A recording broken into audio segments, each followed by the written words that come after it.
boa tarde. Eu sou Rosiane Kennedy e você acompanha, a partir de agora, aqui na TV Brasil, a entrevista com o candidato à presidência da República, Guilherme Boulos, do PSOL.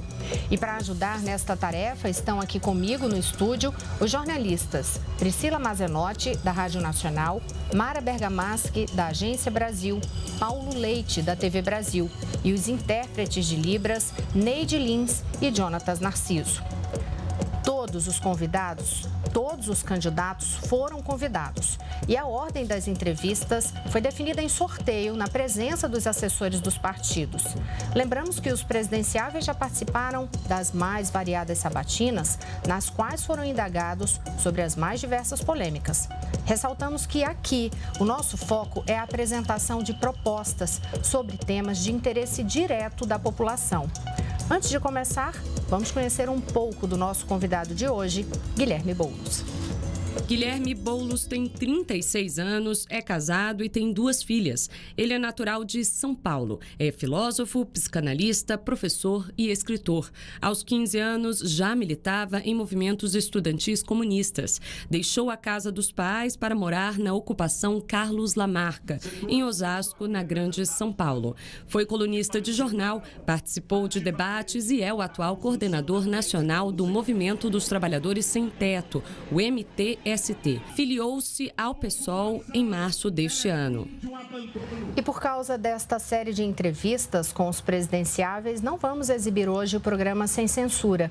Nós estamos ao vivo aqui na TV Brasil e em todas as plataformas digitais da EBC, Twitter, YouTube e nos sites da TV, Rádio e Agência Brasil. Temos transmissão também pelas 5 emissoras da Rádio Nacional e o material está disponível para mais de 5.000 emissoras de rádio de todo o país. Candidato, obrigada por participar da entrevista. Boa tarde ao senhor. E a gente abre já essa entrevista falando de segurança. O jornalista Paulo Leite tem uma pergunta para o senhor. Tudo bem, candidato? Tudo bem, Paulo. Eu queria saber a principal proposta do senhor para tornar o país mais seguro. Deixa eu falar, Paulo. Primeiramente, boa tarde a você, Rosiane, Priscila, Mara. Boa tarde a quem está nos assistindo pela TV Brasil, a quem está nos ouvindo pelo rádio. E quero, antes de responder a tua questão sobre segurança, dizer da importância que tem a TV pública e a comunicação pública no Brasil. A importância da EBC, de valorizar os trabalhadores e a comunicação pública. Lamentavelmente, desde o primeiro dia do governo Temer, os trabalhadores da EBC e a EBC têm sofrido ataques. A participação da sociedade civil aqui pelo Conselho Curador foi negada e, ao contrário de outros candidatos, como Alckmin, Bolsonaro, que têm dito que vão acabar com a EBC, nós não. Nós vamos fortalecer a EBC porque comunicação pública garante democracia e diversidade. Em relação à segurança pública, quero dizer o seguinte, nós temos um programa. E esse programa parte do diagnóstico de que o que foi feito até aqui não deu certo. Veja, nos últimos 30 anos, a opção do Estado brasileiro em relação à segurança foi investir em mais policiamento ostensivo, mais repressão, mais presídios. É isso que foi feito. Basta ver o orçamento da segurança pública de todos os estados. Arma e polícia. Bom, vamos olhar os índices. Só aumenta os índices de morte, violência e de homicídio. Nós temos no nosso país uma das polícias que mais mata e uma das polícias que mais morre. Ninguém está se sentindo mais seguro com isso. Por isso, nós vamos fazer uma revolução na segurança pública brasileira com o programa 123 Vive. 123 Vive porque metade das mortes violentas no país estão concentradas em 123 municípios. E é aí que vai ser o nosso foco, nesses 123 municípios, com 2 iniciativas principais, de prevenção e de inteligência. Prevenção porque nós não queremos construir mais presídios. Nós queremos construir escolas para não ter que construir presídios. Prevenção porque nós não queremos que o nosso jovem tenha a primeira arma. Nós queremos garantir para ele o primeiro emprego para que ele não tenha a primeira arma. Está mais do que comprovado que onde há mais oportunidades de educação, emprego, cultura e lazer para a juventude é onde se reduz a criminalidade e a violência. Inteligência, porque o grande problema das mortes violentas no Brasil estão no tráfico de arma e munição. E tráfico de arma e munição, nós não vamos combater com mais viatura na rua, com tropa de choque e com mais armamento. Nós vamos combater com inteligência e investigação. Vamos aqui falar a verdade para quem está nos assistindo. O que tem sido feito em relação à ação policial é cercar a favela. Quem está morrendo são os jovens negros desse país, os jovens negros e pobres. 71% dos homicídios no Brasil são negros e pardos como vítimas. Por isso, o investimento na inteligência compreende que o crime organizado de verdade está muito mais perto da Praça dos Três Poderes aqui em Brasília do que da favela da Rocinha ou de qualquer favela desse país. Nós vamos investir para desbaratar o tráfico de armas e munições, para uma outra política de drogas, que não seja a guerra às drogas, que cerca a favela, mata gente e encarcera ainda mais gente. E o Estado brasileiro, para concluir, Paulo, tem um problema que é a completa falta de investimento em inteligência e investigação, que se expressa no índice de 92% dos homicídios que sequer são investigados no país. O senhor fala também bastante sobre desmilitarização da polícia. É tirar a arma da polícia? Não. Nós precisamos esclarecer. Obrigado pela oportunidade para que a gente esclareça quem está nos assistindo e nos ouvindo. Desmilitarização é ter uma polícia com uma outra formação, como é na maior parte dos países do mundo. Na Europa, nos Estados Unidos, no Canadá, inclusive em alguns países latino-americanos. Desmilitarização é uma formação de uma polícia civil que se paute pela cidadania, que sim vai estar armada para enfrentar o crime quando o crime estiver armado, mas que a sua primeira opção não é a repreensão, a sua primeira opção é a prevenção integrada com inteligência. Vamos para uma pergunta da Priscila. Desculpa que a Priscila já tinha sinalizado aqui para mim. Eu queria saber qual a sua proposta para enfrentar a crise carcerária, guerra de facção nos presídios, superlotação e toda a violência que vem de lá. Olha, Priscila, hoje o sistema carcerário brasileiro revela o fracasso da política de encarceramento em massa. As pessoas às vezes têm a ideia de que vamos prender todo mundo e isso vai resolver o problema da criminalidade. Nos últimos 10 anos, o número de presos no país dobrou. Nós nos tornamos a terceira população carcerária do mundo. E eu acho que ninguém está se sentindo mais seguro por conta disso. Ao contrário, as cadeias, da forma como são hoje, como masmorras, acabam servindo para a organização de facções e viram uma verdadeira escola do crime. Alguém que entra lá e porque roubou um shampoo numa farmácia e vai para regime fechado, ele sai de lá, não disposto à ressocialização. Sai em outras condições, muitas vezes integrado a uma facção pela condição de barbárie que existe hoje nos presídios. Por isso a gente tem que rediscutir outras formas de penalização que não seja apenas o regime fechado. E um sintoma disso é que 30% da população carcerária no Brasil é de presos provisórios, que sequer foram julgados e condenados. Não dá para ser assim. Forma de penalização? Várias estão previstas no próprio Código Penal. Não existe só o regime fechado, Existe regime aberto, regime semiaberto, formas de serviço à comunidade. Só que hoje, o judiciário brasileiro, movido por uma ideia punitivista, sobretudo em relação a porte de drogas, ou ainda a crimes leves, trata com a ideia de que tudo deve ser regime fechado, de que todo mundo deve ser preso. Maior também, candidato? Eu acho que a regressão de pena é um debate que tem que ser feito de revisão do Código Penal no país. Agora, isso depende de cada crime, do tipo de crime, dos agravantes dos crimes, tudo isso tem que ser considerado caso a caso. O que nós temos a convicção é que esse regime de botar todo mundo em cadeia, encarcerar e achar que isso vai dar segurança, isso dá uma falsa sensação de segurança. Na prática, só está aumentando a violência. A minha pergunta vai nesse sentido. O próprio Supremo está discutindo, quer dizer, se espera que ele discuta a descriminalização das drogas, que é a diferença também do que é porte e do que é tráfico. As cadeias estão lotadas de pequenos traficantes, Isso é um outro problema que o próprio ministro da Segurança tem falado sobre ele. O senhor é favorável à discriminação das drogas. Quais e como é que seria isso e qual o efeito disso? Mara, primeiro, nós temos um conceito geral, que a questão das drogas, e no caso do abuso de substâncias, não deve ser tratado como um tema do Código Penal. Deve ser tratado, como já é em boa parte do mundo, como um tema de saúde pública, com políticas públicas para isso.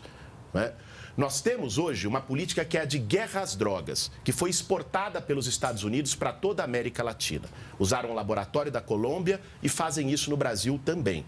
Política de guerra às drogas é dizer, nós vamos combater o narcotráfico militarizando comunidades, periferias e favelas. Alguém acha que o verdadeiro comando do narcotráfico no Brasil está no barraco de uma favela? Está numa laje? Bom, helicóptero cheio de cocaína que foi pego por aí, não deu em nada. O grande comando do crime organizado está ligado ao poder econômico e muitas vezes com ramificações no poder político. Isso vai se resolver com inteligência. Em relação à política de drogas, nós temos várias experiências. O Uruguai, recentemente o Canadá, experiências na Europa, de legalização da maconha, por exemplo, que foram extremamente exitosas na redução da violência, não é? E no uso adequado. Agora, tem que ser tratado caso a caso. O que nós temos convicção é que não é caso de polícia. É muito mais caso do SUS, quando se trata de abuso de substâncias, do que de polícia. E vamos sempre lembrar aqui... Todas as drogas ou só a maconha? Eu digo, tem que ser tratado caso a caso. Agora, vamos lembrar aqui que nós temos drogas legalizadas no Brasil. Não é? Nós temos álcool, que causa mortes todos os anos. E até hoje ainda sequer foi proibido propaganda e publicidade, não é, de bebidas alcoólicas.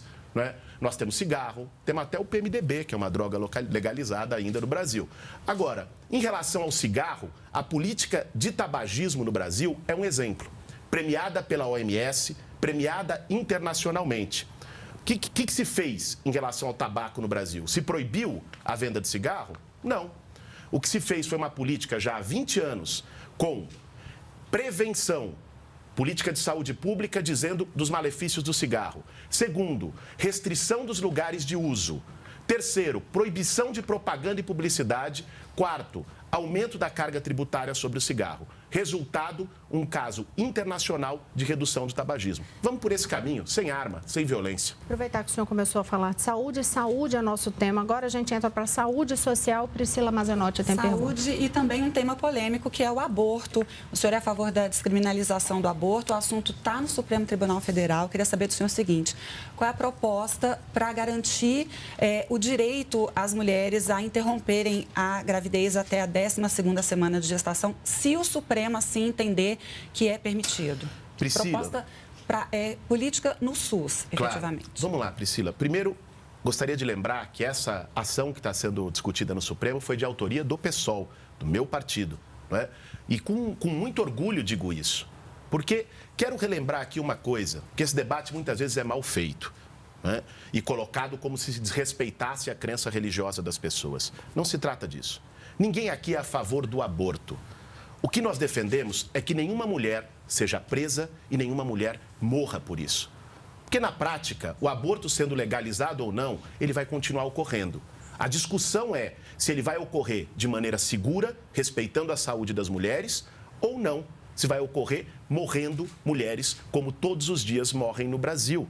O que nós defendemos é que essa seja também uma questão do SUS, não uma questão do Código Penal.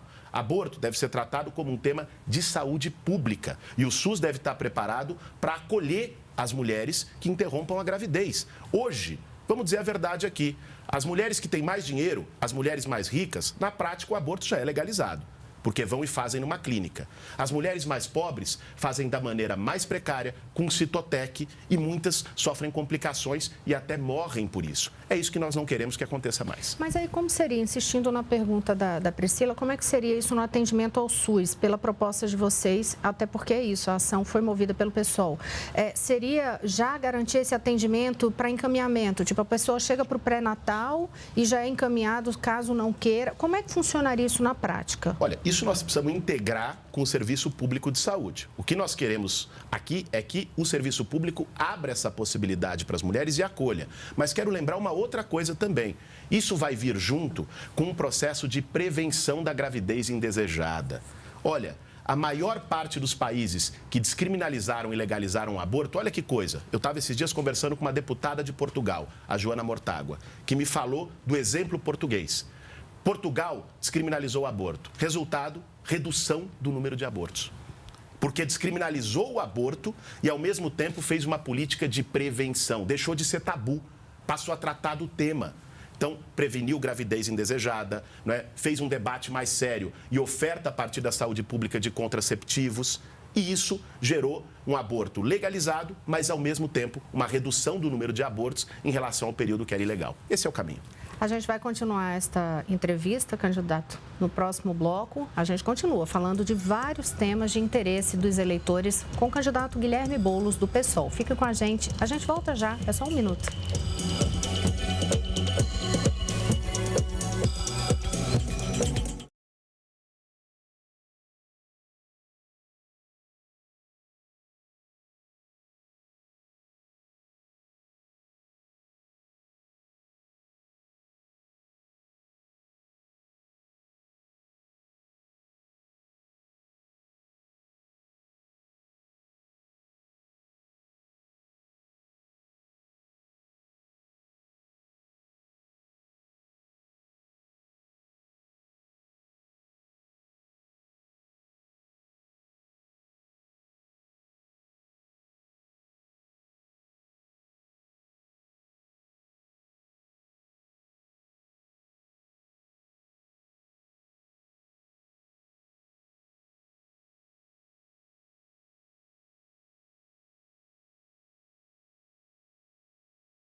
Eu sou Rosiane Kennedy e estamos de volta com a entrevista do candidato à presidência da República, Guilherme Boulos, do PSOL.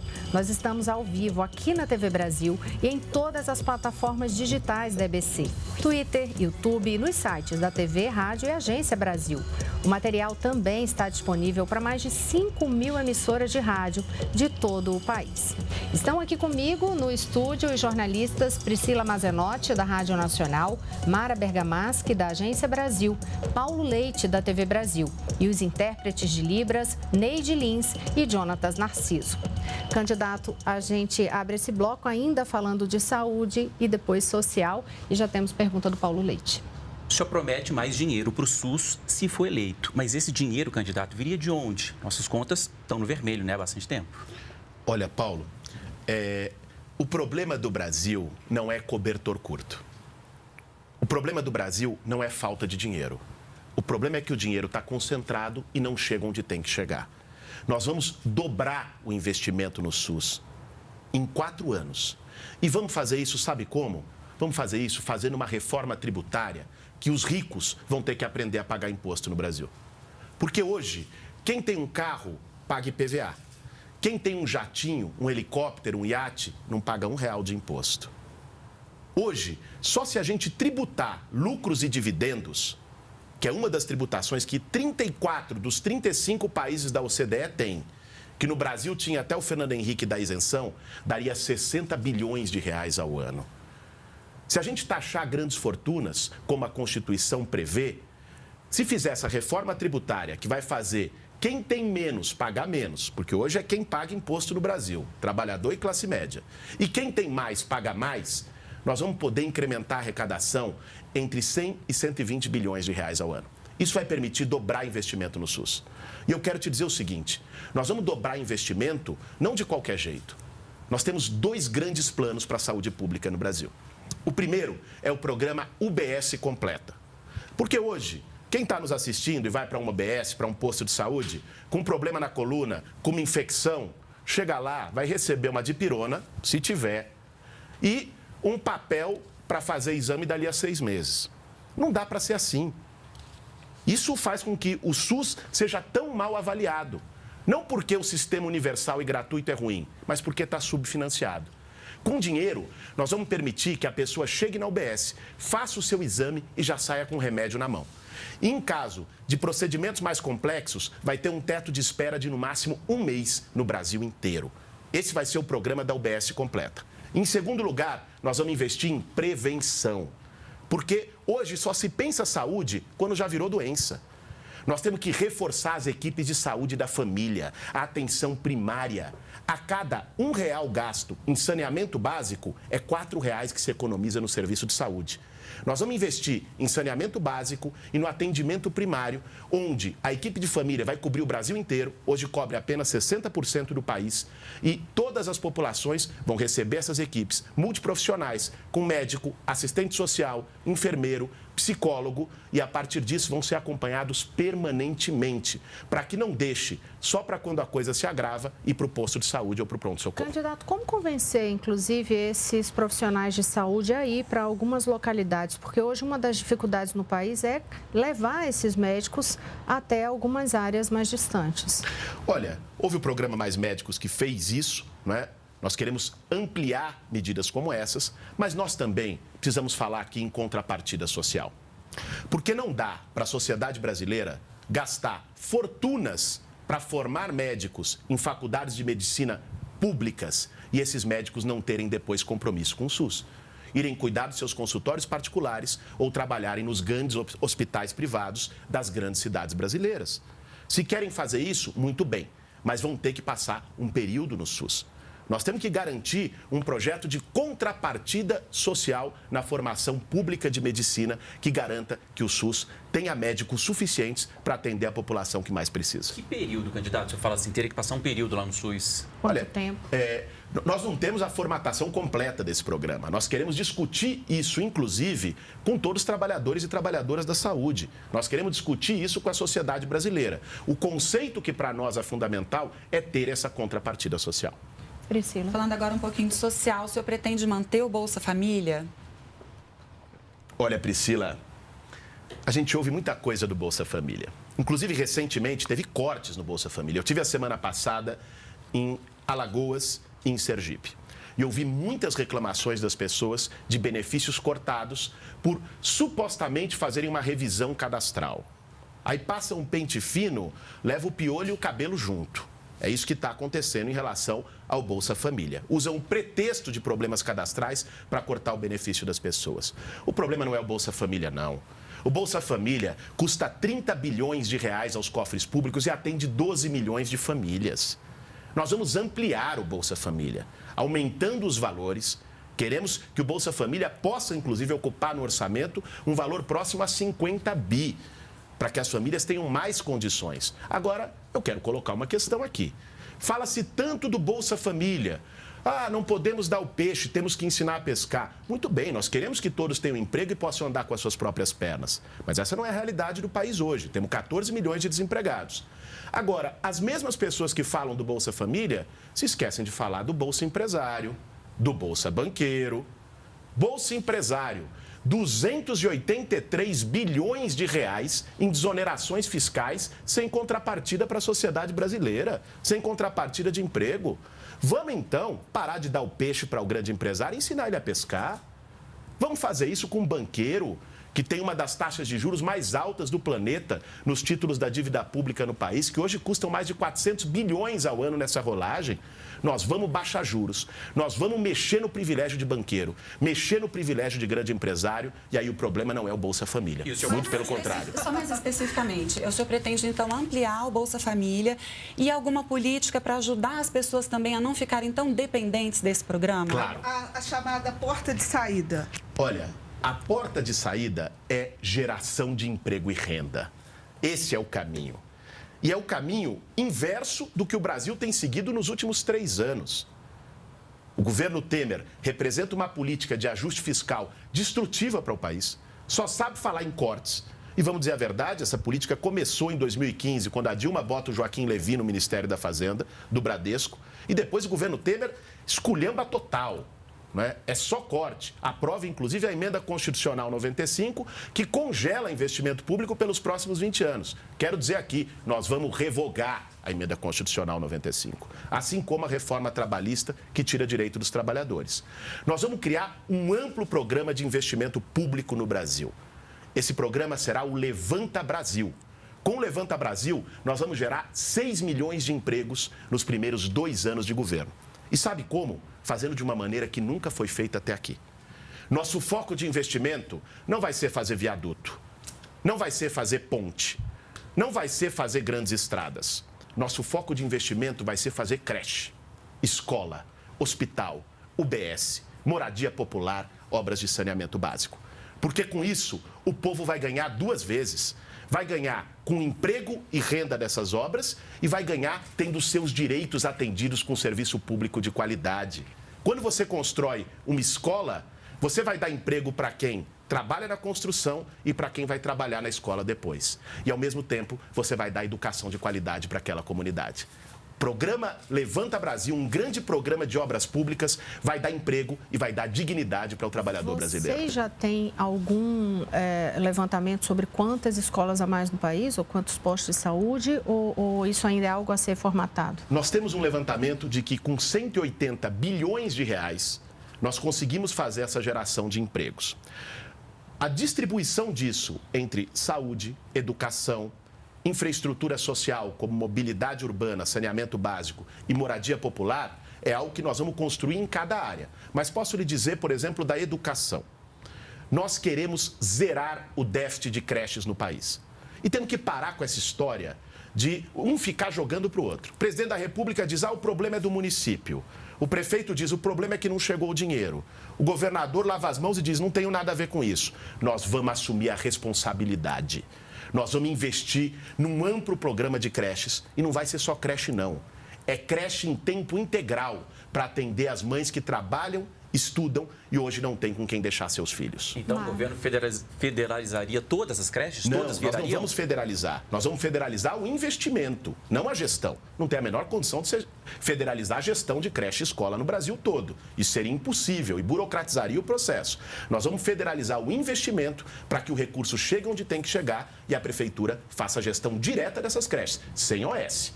Organização social, na verdade, desvirtua, bota intermediário no meio para ganhar dinheiro, né? E ainda vira cabide de emprego de cabo eleitoral de prefeito e vereador. Com a gente vai acabar essa mamata. Vamos para mais uma pergunta da Mara. Candidato, vamos falar de uma realidade que o senhor conhece muito bem, que é a do movimento dos trabalhadores sem teto, né, nas cidades. Eu queria que o senhor nos explicasse, caso o senhor fosse eleito, qual seria a sua primeira medida nessa área? Por onde começaria? Transformasse isso numa coisa mais concreta para o nosso ouvinte, telespectador, internauta poder entender. O senhor lançaria a mão de desapropriações? O senhor lançaria a mão dos imóveis do governo que estão desocupados? Como seria isso? Mara, minha primeira medida em moradia popular vai ser fazer a lei ser cumprida. A Constituição diz há 30 anos que imóvel que está ocioso e desocupado, que não cumpre a função social, pode ser desapropriado. O Estatuto das Cidades diz há 17 anos como desapropriar.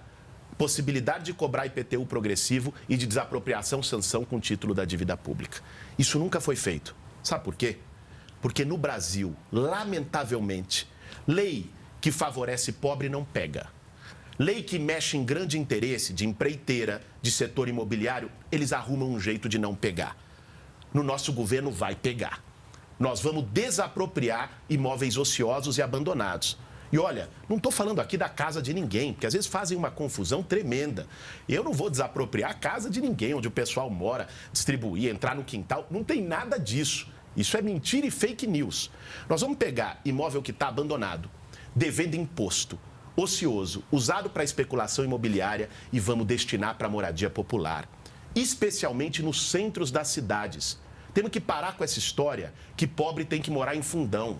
No nosso governo, o trabalhador vai ter direito de morar no centro das cidades. Vamos começar pelos prédios do INSS. Vamos começar pelos prédios que estão abandonados da SPU, do próprio Poder Público Federal, que vão ser requalificados e destinados para a moradia popular.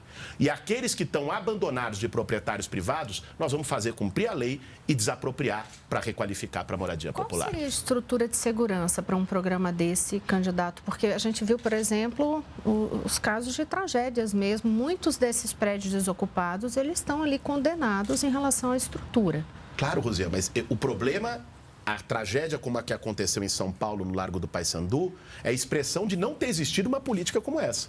Se aquele prédio, ao invés de ocupado, já estivesse requalificado, reformado e as pessoas morando lá dignamente, a tragédia não teria ocorrido. É uma forma, inclusive, de prevenir. Toda ocupação é resultado de um duplo abandono. Abandono de gente, de pessoas, ao Deus dará. Hoje, 6.300.000 famílias, que é o déficit habitacional, pessoas sem casa no Brasil, e abandono de imóveis. Olha a situação que nós temos. Tem 6.300.000 famílias sem casa e 7.900.000 imóveis ociosos. Tem mais casa sem gente do que gente sem casa no Brasil. Não dá para ser assim, é uma injustiça tremenda e nós temos coragem para enfrentar. Eu vou insistir, desculpa, Paulo, nesse ponto, porque realmente é uma área que o senhor é coordenador do movimento, inclusive, e que é algo que realmente a população tem o interesse de entender. Né? O que é que acontece? Então, por exemplo, muitos desses imóveis desocupados, às vezes, é situação de herança, que tem aquelas brigas por anos, injustiça. Então, imaginando uma situação dessa, o que é que aconteceria? Tem imóveis que ficam em brigas judiciais ali de herança por 10 anos. E olha que eu não estou falando de mansões e nada, não. Imóveis simples, né? Da população de classe média, enfim, ou né, da população de uma camada mais baixa econômica, né? Enfim, o que é que seria feito em relação a isso? Imóvel que está em litígio é uma coisa. Esse não está passível de desapropriação, né? Ainda mais um imóvel pequeno, de um trabalhador, de uma trabalhadora, de alguém que levou de espólio ou de herança. Não tem nada a ver. Eu estou falando aqui de grandes imóveis, em geral de grandes proprietários que sonegam impostos e deixam eles vazios e abandonados, inclusive como fonte de insegurança para a comunidade. É muito fácil, Rosiane. Sabe que eu ouço muito isso? Eu estou há 17 anos na luta por moradia popular no Brasil. É muito fácil vir gente condenar as ocupações, dizendo que as pessoas são vagabundas, querem tomar o que é dos outros e não olhar para quem está lá. Para uma mãe de família que vai pisar no barro, ficar debaixo de lona com seus 2 filhos, porque todo final do mês tem que fazer a dura escolha entre pagar aluguel e comprar o leite da criança. Famílias que ganham R$900 por mês e deixam 700 no aluguel. É essa dura realidade que nós queremos acabar. A gente vai continuar com essa entrevista, candidato, mas vamos fazer uma rápida pausa. Voltamos em 1 minuto com a entrevista do candidato à presidência da República, Guilherme Boulos, do PSOL. A gente volta já.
Olá, eu sou Rosiane Kennedy e nós estamos entrevistando hoje o candidato à presidência da República, Guilherme Boulos, do PSOL. Nós estamos ao vivo aqui na TV Brasil e em todas as plataformas digitais da EBC, Twitter, YouTube e nos sites da TV Brasil, Rádio Nacional e Agência Brasil. Candidato, a gente volta a este bloco falando de educação. Mara Bergamaschi tem pergunta para o senhor. O senhor é defensor da expansão dos programas de pesquisa, né? E esse é um ponto sempre sensível. Aumenta, diminui os recursos, sempre a comunidade, as universidades ficam apreensivas com isso. O senhor vai priorizar alguma área em especial e o senhor vai criar mais vagas? Quantas? Olha, nós vamos criar 1 milhão de vagas na universidade pública no Brasil. Nós vamos valorizar o ensino público de verdade. É possível fazer. 1 milhão de vagas custam 50 bilhões de reais ao ano. Só a tributação de lucro e dividendo é 60 bilhões. Dá e sobra, desde que se mexa em privilégio. Olha, essa história das bolsas de estudo, nós vimos recentemente o corte na CAPES. É uma vergonha. O Temer cortou 300 milhões de reais da CAPES, ameaçando as bolsas de estudo para o ano que vem, dizendo que não tinha dinheiro. Poucos dias depois, o judiciário aprova um aumento para si mesmo. O juiz estava achando pouco, 33 mil reais por mês. Resolveu aumentar para 40 mil reais por mês, sem contar auxílio moradia tendo casa. Isso vai custar 4 bilhões ao ano, mais de 10 vezes o que seria para a CAPES e que diziam que não tinham dinheiro. Nós vamos acabar com essa esculhambação. Vai ter dinheiro para a bolsa de estudo, vai ter dinheiro para extensão, vai ter dinheiro para pesquisa, vai ter dinheiro para permanência estudantil nas universidades e vamos fazer isso cortando o privilégio. Você sabe, Mara, eu estou ansioso. Uma das canetadas mais gostosas da minha vida, já separei a canetinha Bic, tá lá. A canetada mais gostosa da minha vida vai ser chegar lá no Palácio do Planalto e assinar a revogação de aumento da cúpula do Judiciário. Assinar o fim do auxílio moradia para quem tem casa, para deputado, para juiz, para promotor. E esse dinheiro vai para investir na educação e nas áreas sociais. Agora, o senhor falou de universidade. A gente tem criança e adolescente fora da escola ainda. Como é que isso também pode ser feito? O que o senhor faria? Vamos lá. Então, nós vamos começar desde a creche, já disse aqui do projeto, né, de creche em tempo integral, que, aliás, é de autoria da Marielle Franco, no Rio de Janeiro. Quero aqui lembrar, nossa companheira Marielle Franco, 6 meses do assassinato covarde e brutal da Marielle, sem que a gente tenha resposta. Né? Nós vamos continuar buscando saber quem matou Marielle e vamos honrar ela, a sua memória, levando seus projetos adiante. O projeto de creche em tempo integral foi de autoria da Marielle na Câmara Municipal do Rio. Nós vamos nacionalizar. Em relação a ensino fundamental e médio, nós vamos implementar o que diz o Sistema Nacional de Educação. Custo aluno, qualidade inicial, valorização dos professores. Eu sou professor, Paulo, dei aula há alguns anos em escola pública, sei o que eu estou falando. A coisa lá está complicada. Professores desvalorizados, alunos desmotivados, falta papel higiênico em banheiro e giz na sala de aula. Nós vamos investir no ensino fundamental e médio público de verdade. Vamos investir pagando piso salarial para os professores no Brasil inteiro, dando plano de carreira, colocando Wi-Fi em todas as escolas deste país e laboratório de informática. E vamos fazer ainda uma reforma curricular, que não é a reforma do ensino médio feita pelo Temer, por burocrata aqui do Ministério da Educação, que nunca pisou numa escola, né, que foi lá e tirou as matérias críticas. Ao contrário, nós vamos fazer uma reforma curricular para ensinar os nossos jovens a pensar, para se ligar à vida e à cidadania. A escola não pode formar a juventude só para fazer uma prova no final do ano. A escola tem que formar para os grandes temas. Eu quero dar um exemplo aqui, que já virou quase tabu, que é o tema de gênero e de diversidade sexual. O Brasil é o país que mais mata a população LGBT no mundo. E as pessoas não querem discutir isso. Quando não discute, vira tabu. O tabu vira preconceito. O preconceito vira ódio e violência. Nós vamos colocar esse debate, sim. Quero dar o exemplo, inclusive, de um candidato. Jair Bolsonaro disse outro dia que se o filho dele fosse gay, ele iria resolver na porrada. Faz mais ou menos 1 ano e meio, 2 anos essa declaração. Alguns meses depois dessa declaração, ocorreu um episódio bárbaro. Um pai espancou até a morte o seu filho de 8 anos no Rio de Janeiro porque ele gostava de lavar louça. As palavras têm consequências. Os tabus têm consequências. Nós vamos botar a diversidade sexual para ser discutida. Nós vamos botar gênero e identidade de gênero para ser discutido.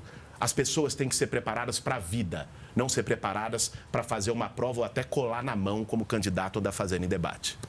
A gente vai falar de emprego. O senhor já até apresentou o que seria a sua proposta de emprego no bloco anterior, né? Apresentou os números, mas a Priscila Mazenotti ainda tem uma questão em relação a isso, até porque tem um tema específico, o salário mínimo. Pois no seu plano de governo, o senhor propõe aí um salário mínimo de acordo com o que recomenda o DIEESE, em torno de R$ 3.800. Eu quero saber do senhor o seguinte: como é que vai chegar nesse valor sem desorganizar as contas públicas, sem aumentar ainda mais a conta da Previdência? Priscila, isso é uma meta. Isso não vai ser atingido em 2019. Não tem condições para isso. Mas nós queremos saber onde precisamos chegar. E quem diz do salário do DIEESE não sou nem eu. É a Constituição brasileira. O DIEESE elabora a sua política de salário mínimo de acordo com as necessidades que a Constituição estabelece para o salário mínimo de uma sobrevivência digna e adequada para as pessoas. O nosso horizonte é chegar ali. Mas nós vamos retomar uma política de valorização do salário mínimo que tem sido perdida. O salário mínimo está congelado no Brasil. Perdeu o poder de compra. Nós vamos retomar a valorização do salário mínimo porque isso não é gasto, isso é investimento. Quanto maior o salário mínimo, mais gira a economia. O trabalhador vai ter mais, vai poder comprar. O Estado também arrecada mais. O aumento do salário mínimo faz bem em todas as pontas. Nós vamos garantir isso, repito aqui, enfrentando o privilégio.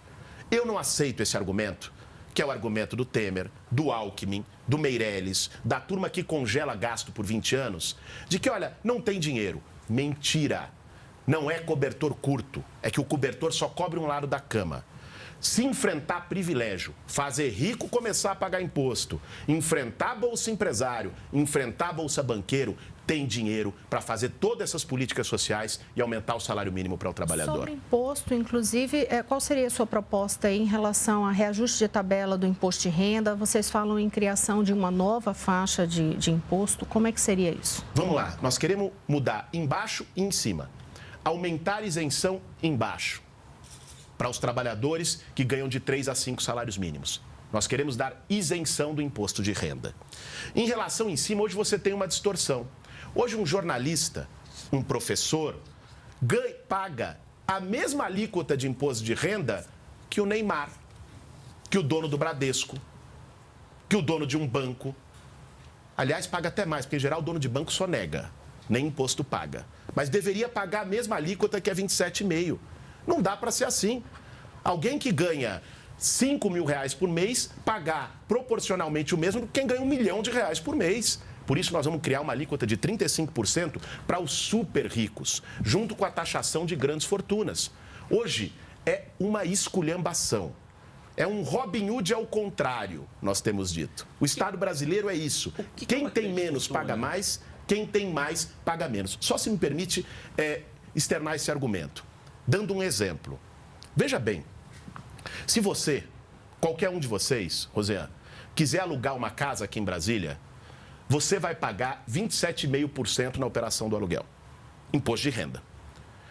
Se você se juntar aqui com a turma da IBC e montar uma imobiliária e for alugar 50 casas, você vai pagar 12% de imposto sobre lucro presumido, menos da metade. Agora, se você se juntar com Meirelles, com Alckmin, não é? Com essa turma toda, e montar um fundo imobiliário, você vai pagar 1% de imposto. Não dá para ser assim.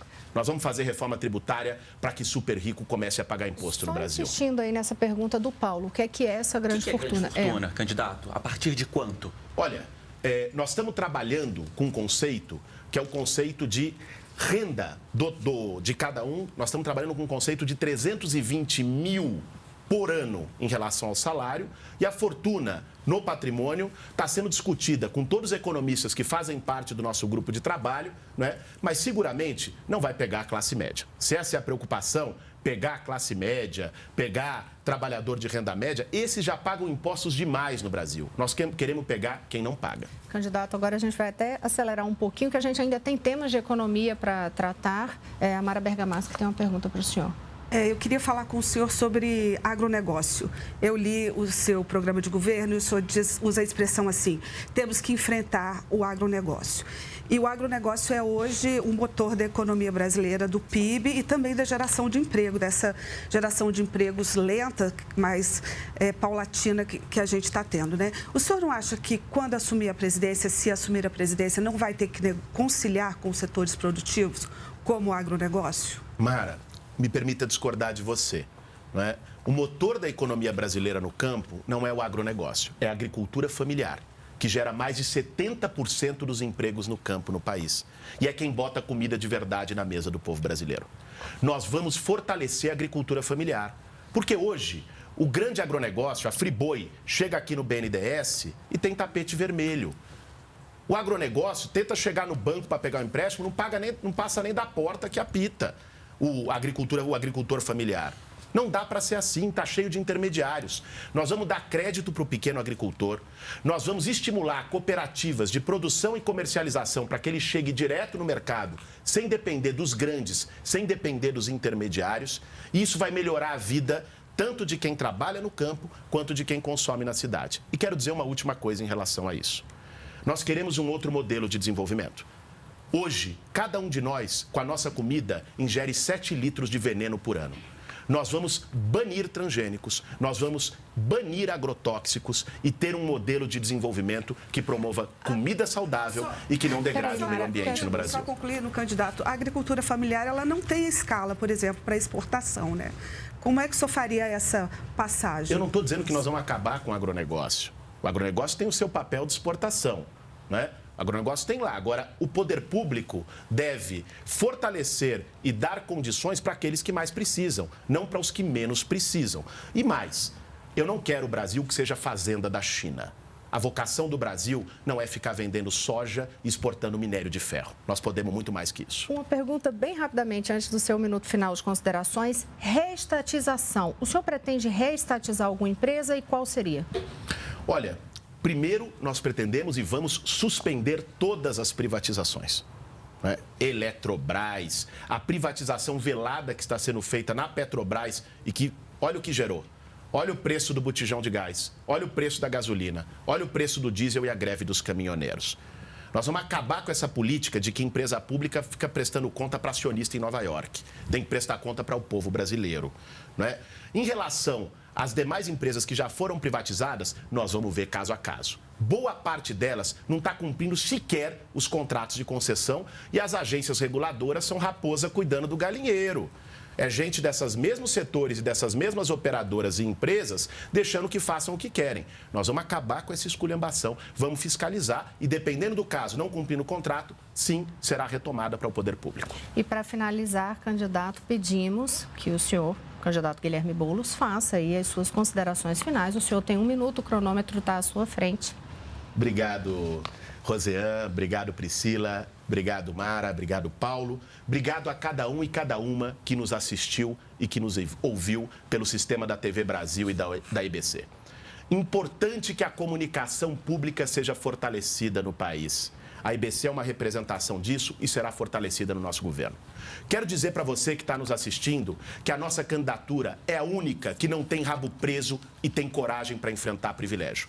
Porque a minha campanha não é financiada por banqueiro, por empreiteira, por agronegócio, não é financiada por grande empresário. É feita por uma militância. E eu quero aqui agradecer essa militância que tem feito essa campanha olho no olho, nas ruas, sem receber R$1. Faz porque acredita. Aqui tem um novo jeito de fazer política, que não está comprometido com um grande poder econômico, não está comprometido com os privilegiados, está comprometido com a mudança do Brasil, está comprometido com os direitos, está comprometido com o povo brasileiro. Esse é o projeto que nós estamos levando. Dia 7 de outubro é 50 neles. Candidato Guilherme Boulos, muito obrigada por essa participação aqui nesta entrevista e eu agradeço também a presença dos jornalistas Priscila Mazenotti, da Rádio Nacional, Mara Bergamaschi, da Agência Brasil, Paulo Leite, da TV Brasil e os intérpretes de Libras, Neide Lins e Jonatas Narciso. A cobertura completa da entrevista de hoje você acompanha nos nossos telejornais. E você também pode rever essa entrevista no site da TV Brasil, das rádios e do aplicativo EBC Play. Obrigada pela companhia. Boa noite.